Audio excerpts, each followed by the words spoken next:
Bonjour YouTube, aujourd'hui on se retrouve dans une vidéo qui va clairement expliquer le pourquoi je suis là à vous parler depuis 5 semaines. Ça fait maintenant 5 semaines que je poste une fois par semaine, tous les dimanches à 10h sur YouTube, donc sur ma chaîne de dev perso, d'à peu près tout en fait finalement. Le sujet de cette vidéo va être un sujet qui me touche personnellement dans le sens où j'ai été concernée et je pense qu'on l'est tous à un moment donné, sauf que parfois on est dans ce déni de cette chose-là, c'est si tu ne te sens pas à ta place, c'est que t'es pas à ta place.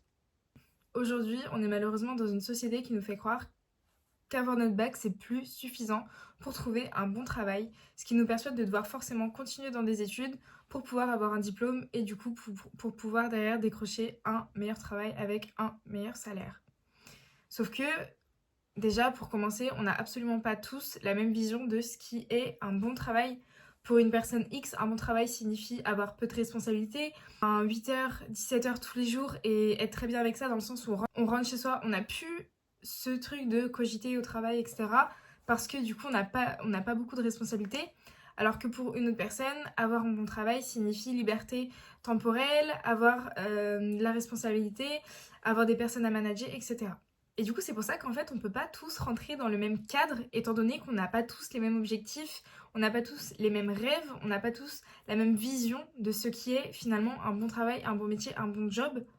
Donc on peut pas tous passer par le même chemin pour arriver à nos fins, étant donné que la fin ne sera pas la même pour tout le monde, parce qu'on est tous différents. Mais le problème, c'est que on nous met tous dans le même moule, la société nous façonne comme elle en a envie, c'est-à-dire études, diplôme, travail et ensuite salaire. Sauf que c'est pas comme ça pour tout le monde, ça marche pas comme ça pour tout le monde. Il y a des personnes qui passent pas par la case études, il y a des personnes qui passent par la case études et je les encourage surtout si c'est des études qui les passionnent. Après, moi, je marche énormément à la passion. Si je n'aime pas ce que je fais, je vais pas continuer à faire ce que je fais. Personnellement, j'en ai déjà parlé dans mes 2 premières vidéos. J'avais comme croyance au lycée que pour réussir sa vie, il fallait absolument faire des études. Chose que j'ai fait parce que j'avais cette croyance limitante qui m'a forcée à faire des études, de par aussi la société et mon entourage qui me mettait cette pression sur mes épaules qu'il fallait absolument faire des études pour réussir notre vie et pour avoir un bon travail qui nous plaît, etc. Ce que j'ai fait, mais en fait, en le faisant, je me sentais pas à ma place, je me sentais pas bien, et ça j'en ai parlé dans ma première vidéo. Je suis partie en phobie scolaire, anxiété sociale, parce qu'en fait, j'allais clairement contre mon opinion au fond de moi. Je savais au fond de moi que je n'aimais pas ce que je faisais, que je voulais pas faire ça, que ce n'était pas ma route, mais en fait, je savais tellement pas quoi faire d'autre que je me suis dit, Inès, t'écoutes tout le monde, tu fais comme tout le monde et tu vas arrêter de faire ta chieuse en fait, parce que tout le monde le fait, personne ne grogne, donc pourquoi toi t'irais grogner? Sauf que ça s'est pas du tout passé comme prévu, j'ai arrêté au bout d'un mois, c'est parti en cacahuète. Et du coup, après ça, je me suis remis beaucoup en question. C'est ce dont j'ai parlé dans ma première vidéo, donc si vous voulez aller la voir, je mettrai le lien en description. Et du coup, c'est après avoir arrêté que je me suis vraiment dit, mais en fait, c'est pas fait pour moi. J'ai jamais eu cette vision dans ma tête de me dire que un jour, je postulerai à une offre d'emploi dans une bête d'entreprise et ça a jamais été dans mes objectifs de remplir mon CV de plein d'études que j'avais pu faire ou en fait je me suis jamais dit je veux avoir un CV en béton, je veux faire staff pour le mettre sur mon CV pour ensuite avoir plus de chances de me faire recruter là-bas. J'ai jamais eu toutes ces pensées là parce qu'en fait ce n'était pas moi. Ce n'était pas moi, sauf que pendant un long moment, je me suis dit, Inès, tu vas faire comme tout le monde, tu vas arrêter de faire ta feignante. Si tout le monde le fait, tu peux très bien le faire aussi. Sauf qu'en fait, c'est pas parce que tout le monde le fait que moi je dois faire la même chose, dans le sens où c'est peut-être pas ce qui est prévu pour moi, entre gros guillemets. Pendant un long moment, j'étais vraiment persuadée que j'étais pas normale, que j'étais feignante. Sauf qu'à un moment donné, je me suis dit, écoute Inès, même si ça te plaît pas, fais-le quand même. Et c'est ce que j'ai fait par dépit pour satisfaire les demandes de mon entourage en fait. Chose qui n'a absolument pas fonctionné pour moi parce que je suis partie d'ailleurs en phobie scolaire. Du coup, je fais cette vidéo juste pour faire un petit rappel à toutes les personnes qui sont perdues. Il n'y a que toi qui a la réponse au fond de toi. Je dis pas qu'il faut rien faire, je dis pas qu'il faut arrêter les études et rien faire de ton année, te lever à 13h tous les jours et regarder des séries toute la journée. Je dis juste que faut que tu fasses quelque chose qui va être dans ton intérêt pour toi, pour ton futur. Si tu sens qu'après ton bac, t'as envie de partir à l'étranger, vivre de nouvelles expériences, fais-le. Fais-le, fais-le, fais-le, ça pourra t'apporter que du bon. J'ai rencontré une fille récemment qui est en L3 de droit et elle aime bien. Et je lui ai demandé ce qu'elle voulait faire derrière, elle m'a dit me parle pas de ça. Et j'ai voulu un peu approfondir parce que moi, c'est un sujet qui me touche. Et surtout quand je rencontre des personnes qui sont mal à l'aise de parler de ça, dans le sens où moi, je suis passée dans cette situation, donc je veux aider les gens à ce sujet-là. Et elle m'expliquait que elle a toujours eu beaucoup de facilité à l'école.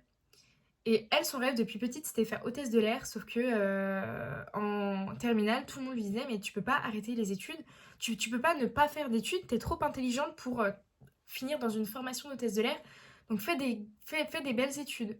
Du coup, elle est allée faire des études de droit et elle m'a dit très clairement mes 3 années de droit ne me serviront à rien, à part à avoir profité de mes années d'études, ok, mais hormis ça, intellectuellement parlant, ok, c'est intéressant, mais sur son CV, ça lui servira à rien parce que derrière ces 3 années, elle m'a dit je vais aller foncer chercher mon diplôme d'hôtesse de l'air. Donc au final, fais vraiment ce qui est bon pour toi.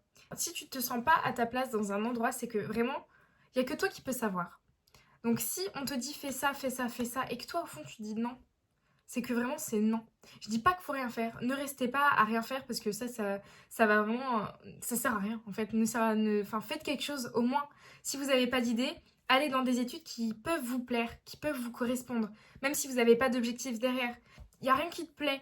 Et ben essaie de te trouver un projet, de te trouver des objectifs que tu vas pouvoir atteindre, des objectifs du coup professionnels parce que je te dis bien de ne pas rester à rien faire. Si tu veux faire un service civique, fais un service civique. Si après ton bac, tu sais pas vers quoi te diriger comme étude, tu sais pas quoi faire, mais que t'as pas envie de faire quelque chose juste par dépit et faire un BTS communication parce que c'est la suite de ton bac, ne le fais pas. Et t'as le droit d'arrêter les études, de dire stop et te dire je vais faire plein de petits jobs qui vont me permettre de mettre un pied dans le monde du travail pour ensuite, après cette année où j'aurai additionné plein de petits jobs, reprendre les études et du coup bah déjà ta vision sera un petit peu ouverte sur ce que tu veux et ce que tu veux pas dans ton travail. Si tu veux travailler avec des personnes, si tu veux travailler seul, si tu veux être dans un bureau ou non, parce qu'avec toutes ces diverses missions que tu auras pu effectuer pendant cette année justement de césure, où tu t'es dit je vais faire plein de jobs, je vais essayer de trouver un peu ce que j'aime pas dans le monde du travail, ça pourra peut-être t'éclairer derrière pour choisir tes études. Ne reste pas inactive, mais agis dans ton intérêt pour plus tard. Là, t'es en train de te dire, oui, mais sans diplôme, je vais galérer. Oui, sûrement, mais ça sert à rien pour moi, ça sert à rien selon moi de faire des études juste pour avoir un bagage. À moins que tu aimes ce que tu fais, à moins que tu es passionné par ce que tu fais, tu te dis, je suis passionnée par le droit, j'adore le droit, vraiment ça me stimule et tout, mais que tu sais pas du tout quel métier tu veux faire, au moins t'es passionné de droit, t'es passionné d'un truc, donc fonce. Mais par contre, si vraiment t'as rien qui te stimule, ne te force pas et va pas dans une voie pour ensuite faire demi-tour et devoir aller dans une autre et te réorienter au bout de 5 ans d'études juste parce que t'as écouté tout le monde. Donc vraiment, il y a que toi qui peux savoir et fais ce qui est selon toi, dans ton intérêt et fais ce qui est selon toi bien pour toi. Donc voilà, si tu ressens ce décalage, si tu ressens ce mal-être, cette différence, ce sentiment de ne pas se sentir à ta place, c'est que c'est un signe en fait, c'est un signal pour te dire stop, pose-toi, réfléchis, qu'est-ce que tu aimes, qu'est-ce que tu n'aimes pas, qu'est-ce que tu veux, qu'est-ce que tu ne veux pas dans tes prochaines années, qu'est-ce que tu te souhaites. Est-ce que tu te vois être trop fière d'avoir eu ton master dans la communication et ensuite postuler dans l'alternance où tu avais fait ton master? Ou alors pas du tout? Est-ce que tu fais ça juste pour rester dans le déni du fait que t'es perdu? Ou alors est-ce que tu fais ça parce que vraiment ça te plaît et parce que tu te vois évoluer là-dedans? Est-ce que tu fais ça pour répondre aux demandes de ton entourage? Pour éviter d'avoir cette pression de ta famille qui te dit mais qu'est-ce que tu fais, pourquoi machin, qui te pose des questions, ou alors est-ce que tu fais ça par ta propre volonté à toi? Ose faire différent et ose être toi, ose faire des choix qui te ressemblent et pas qui doivent être alignés à ce que tes parents veulent que tu fasses. Fais les choses pour toi, dans ton intérêt à toi. Si tu ressens que c'est pas ton moment pour faire cette chose, écoute-toi. Écoute-toi, écoute-toi, écoute-toi. N'hésitez pas à vous abonner si ma vidéo vous a plu et si mon contenu général vous plaît. Ou même à juste laisser un like ou un commentaire, ça m'aide beaucoup. Et j'adore lire les commentaires qu'on me met sous mes vidéos. Voilà, et si ça vous a pas plu, je vous remercie pour le vu sur la vidéo. Donc voilà, bisous!